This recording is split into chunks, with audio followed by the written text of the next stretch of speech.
holky a kluci? Ano, slyšíte správně. Dneska je tohoto video směřováno i na muže. Hnedka vám řeknu proč.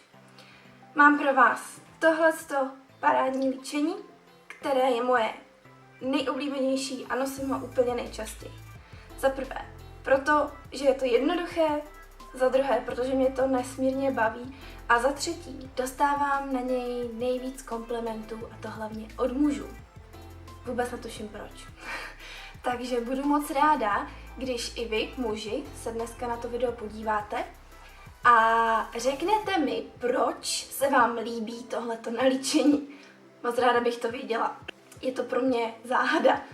Takže napište mi prosím, co vás na tom nejvíc zaujalo. Dneska si ukážeme dvě varianty tohoto líčení, rozdíl bude jenom v barvě rtu. Ta první varianta je taková něžnější, používám lesk narty, který má přirozenou barvu, jako je barva mých rtů. A ta druhá trošku výraznější varianta, kterou ráda ladím s těmito náušnicemi, to vidíte teďka na mě a to používám rtěnku v červené barvě. Takže to je na vás, jakou variantu si zvolíte, alebo můžete střídat podle nálady. Jdeme na to.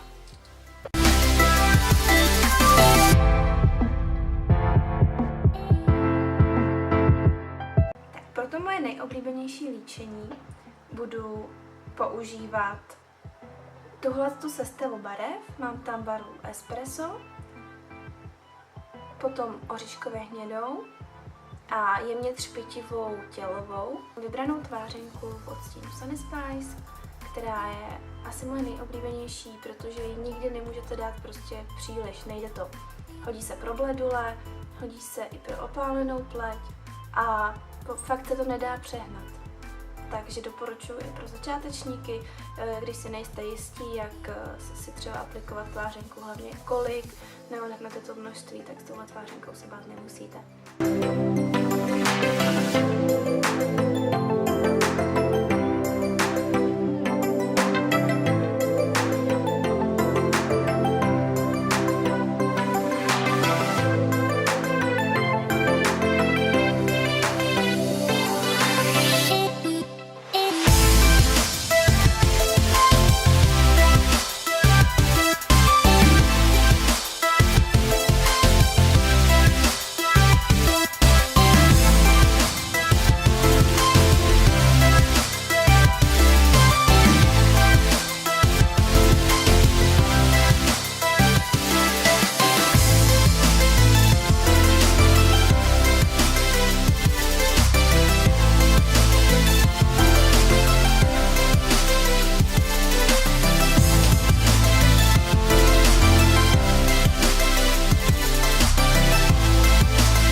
Ahoj!